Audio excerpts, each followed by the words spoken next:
Thank you so much for subscribing to my channel, for watching these weekly Sick Riff Saturday videos. It is the hardest thing I have done in my life and in my musical career, juggling a full-time job, a private life, a relationship, my friends and family, and also this type of YouTube content upload schedule. It has been a challenge, but I'm really not lying if I say it makes me happy.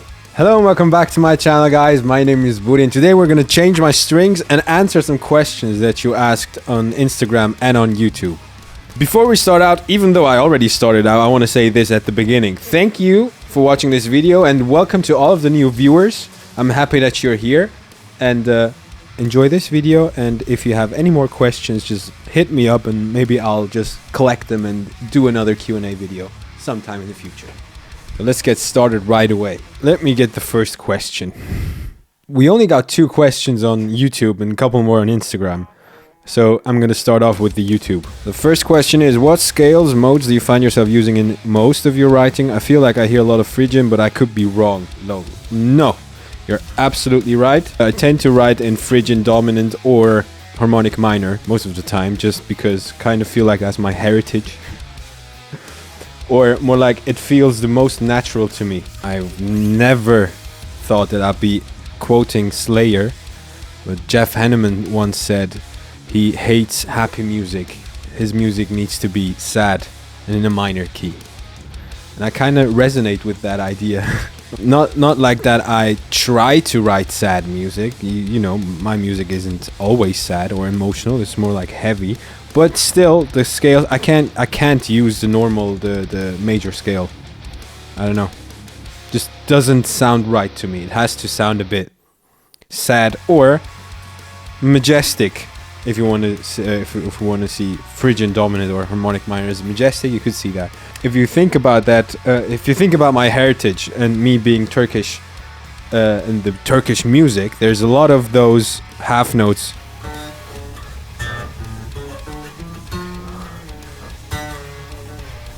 That's the whole gist of it, and it feels the most natural to me. But to make the long answer short, the 3 scales that I use the most often would be the Aeolian scale, so normal minor scale, and then Phrygian dominant and harmonic minor, depending on which vibe I want to go for. Yeah, good. Let's go to the next question. If you could write a riff song with anyone, who would you pick and why? I mean, there's lots and lots of inspiring guitarists. Let me think about that for a second while I untangle these strings. By the way, not sponsored, but the strings I'm using are these. The Dario Z XS 10 to 52 for drop C sharp. If you've ever wondered how you change strings on a strandberg guitar, that's how. So, wait. I'm gonna do this, because I think from there you'll not be able to see. So, you have these tuning pegs, right? Where is it? Here. You feed the strings through here, and then it comes up here. Just a second. There we go. Then you just pull.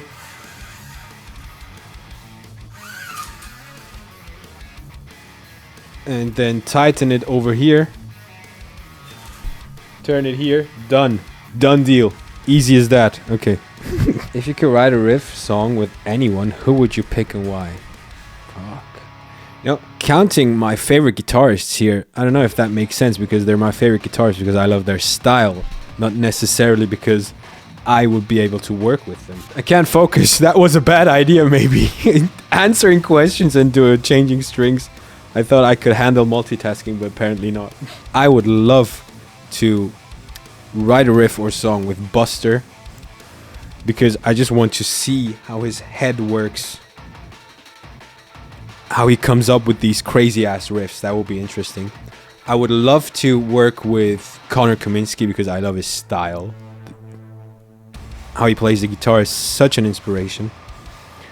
I would love to collaborate with Mike Stringer because damn, that guy is a riff producing machine.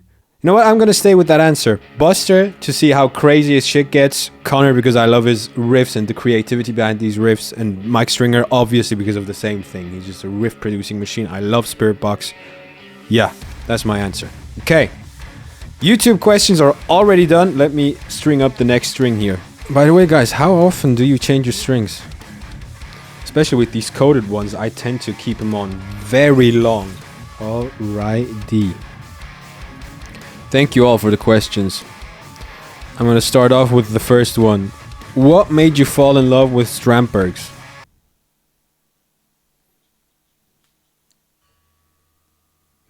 I don't know if I've told the story online before, but the first time I saw a strandberg, I was like, what is this? I don't like how it looks. I don't even want to try. The fuck? There's a head missing. How is this thing called a guitar? You know, all the known shenanigans that everyone goes through, or almost everyone goes through. And then it took me a couple of years actually, and then one day it just looked at me differently.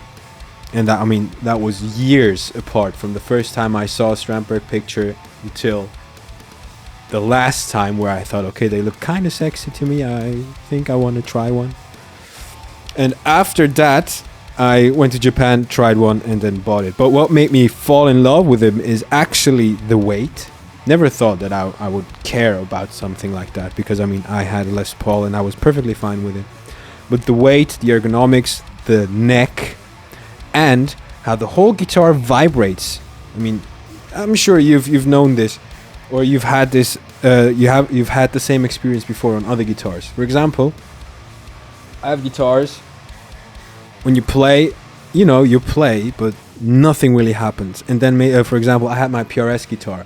Every note that I hit, the whole fucking guitar was vibrating, and it gave me a feeling of being alive. And that's the same thing with these things.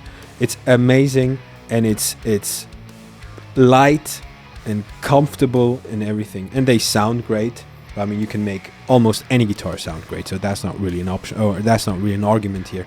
But it feels amazing. That's what made me fall in love with Strandberg guitars. So much so that in the last year since I've had Strandberg guitars, I haven't played any other guitar. If you go back to my YouTube channel, first you'll see my 7-string Strandberg, and then all the other 7 strings disappeared. And then for a while I had my 7-string Strandberg and the PRS, because I didn't have a 6-string option. And then I bought this one here. Over. Game over. I don't want to play anything else.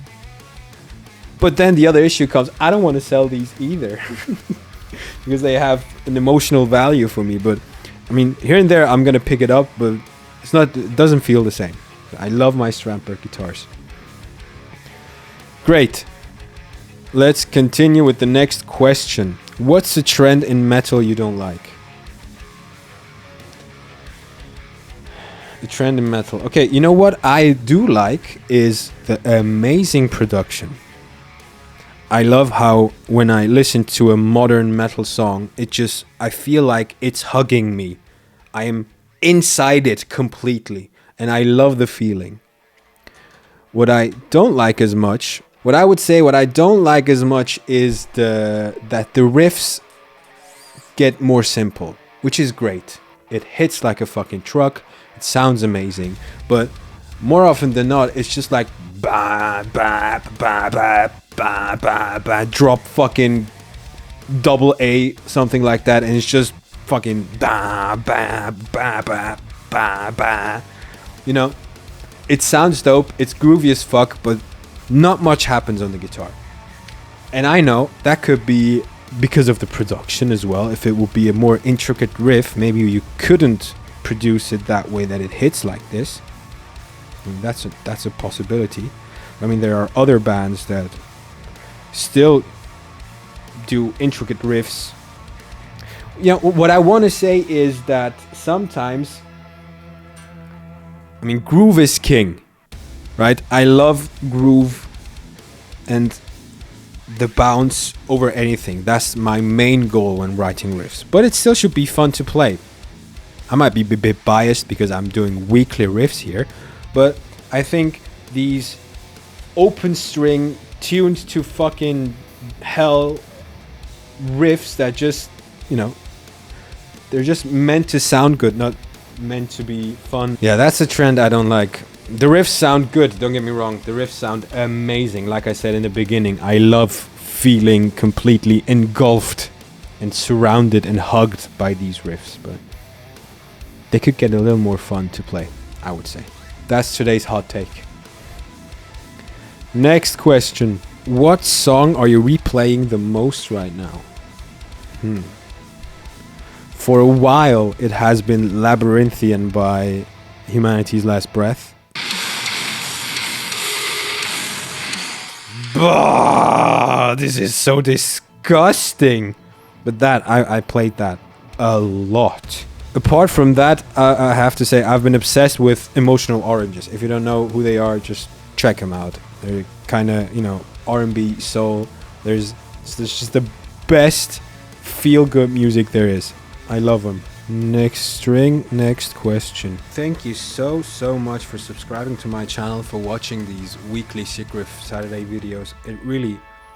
It is the hardest thing I have done in my life and in my musical career, juggling a full-time job, a private life, a relationship, my friends and family, and also this type of YouTube content upload schedule.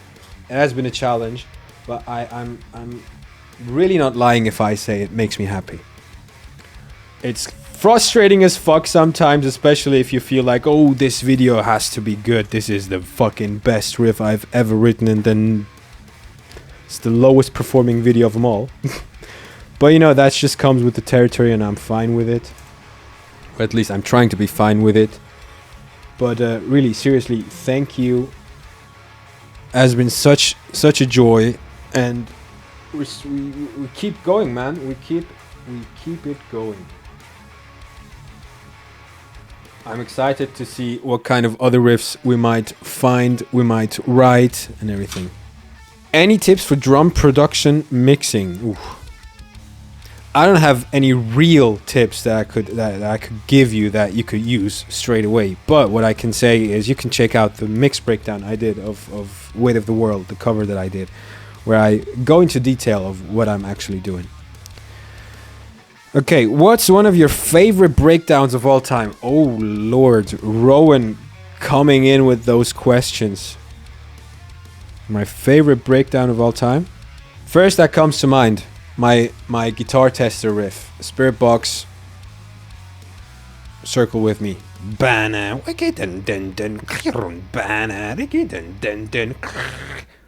Amazing.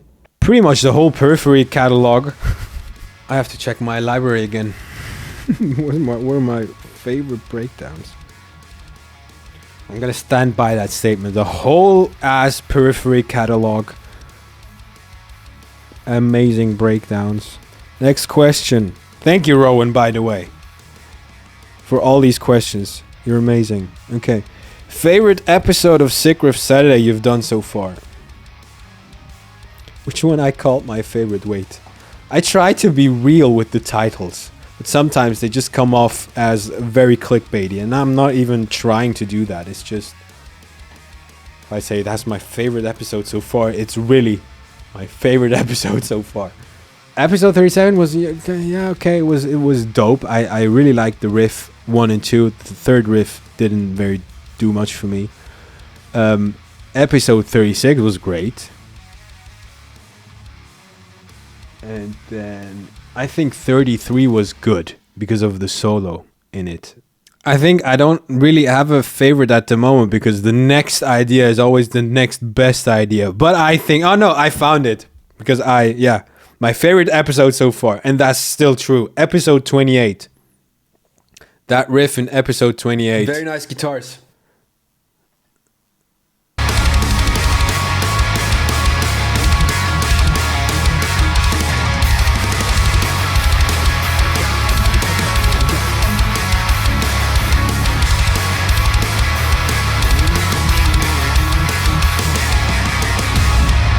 And it's because of this riff and the next one.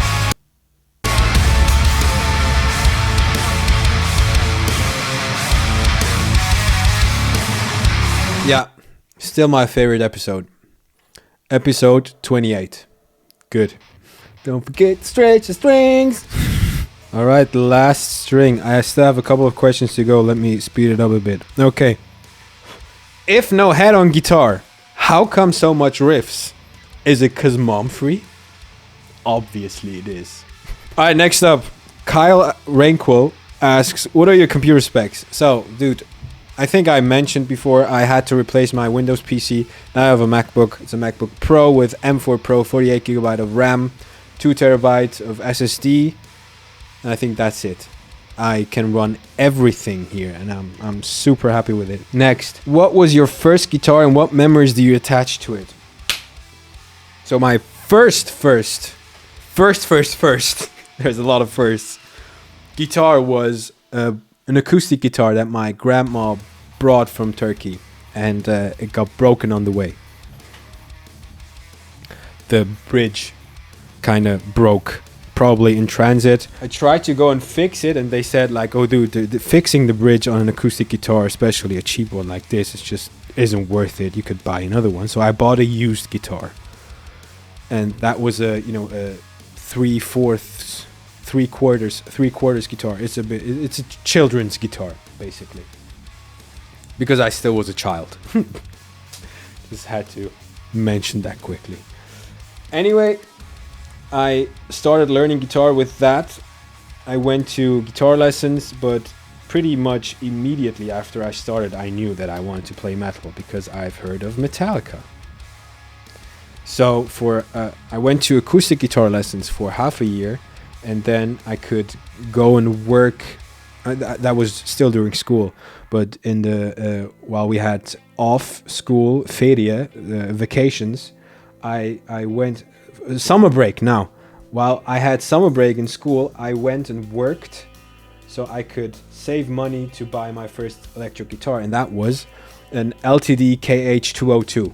I'm gonna put it somewhere here. Obviously because of Kirk Hammett, because I was in love with that guy. Not really, but you know. Everything he played was perfect. Every Metallica song was amazing. Every guitar solo was a game changer and a masterpiece. It's just such a good time to be alive. so impressionable.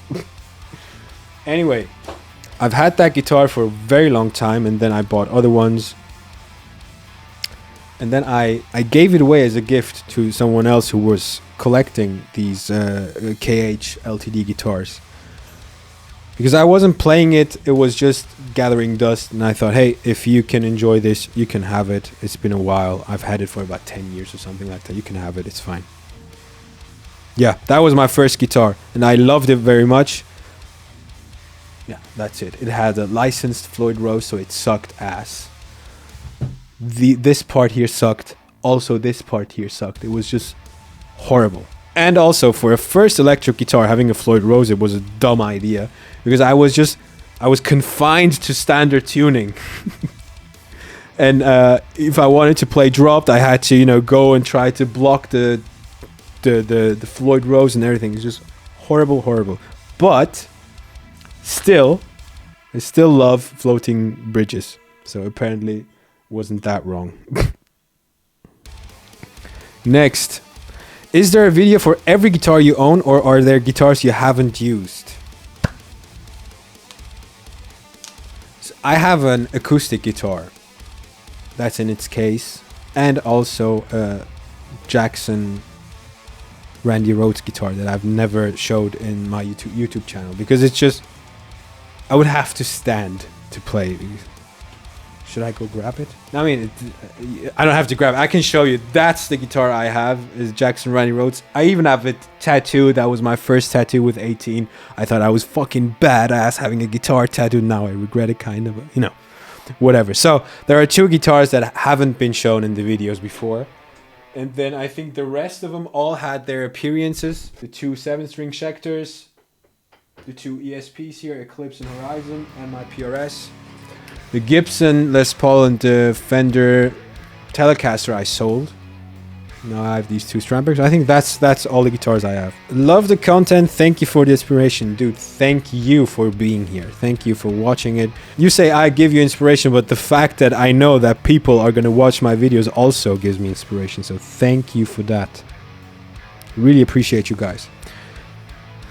Alright, last question. We have best and worst pickups you have ever tried. In general, do you prefer active or passive?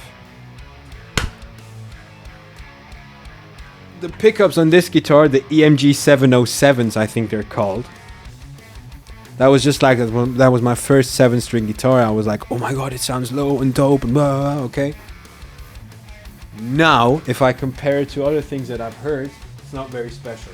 I would say that's the worst pickup that I've tried, maybe. My favorites, the best pickups I've tried are these juggernauts. Wait, let me quickly clip away the strings here. Beautiful. Okay, my favorite are these bare knuckle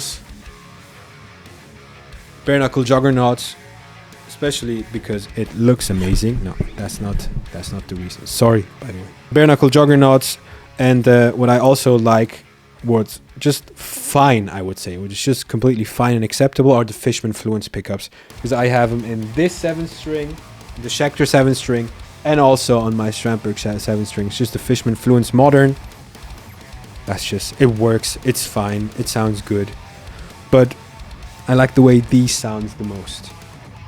The worst, I said the EMG. And regarding my preference of active or passive pickups, I really don't have one. Because the two guitars I use most have active and passive. These are passive, the 7-string is active. But I think I would, if I could, I want to go with bare knuckle pickups on my Strandberg as well, and then I'll go passive. Because just the hassle of thinking about another battery to replace is just, yeah, I don't know.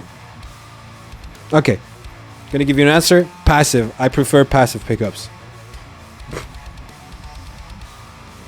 Alright, how's it looking? Ah, I love the sound of new strings. Are you hearing this?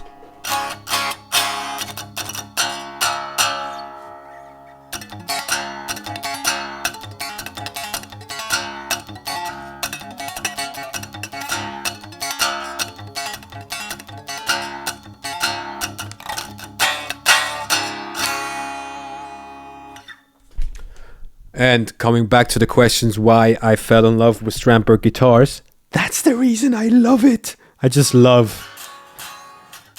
Yes, so that's it, guys. I hope you enjoyed this video. I hope I could answer you some questions. It took 53 minutes. That was the longest string change session I've had. If you have more questions, just drop them in the comments and I'm going to have another Q&A session sometime in the future. Thank you very much for watching. I appreciate you guys. Thank you. Peace out. See you next week on Saturday.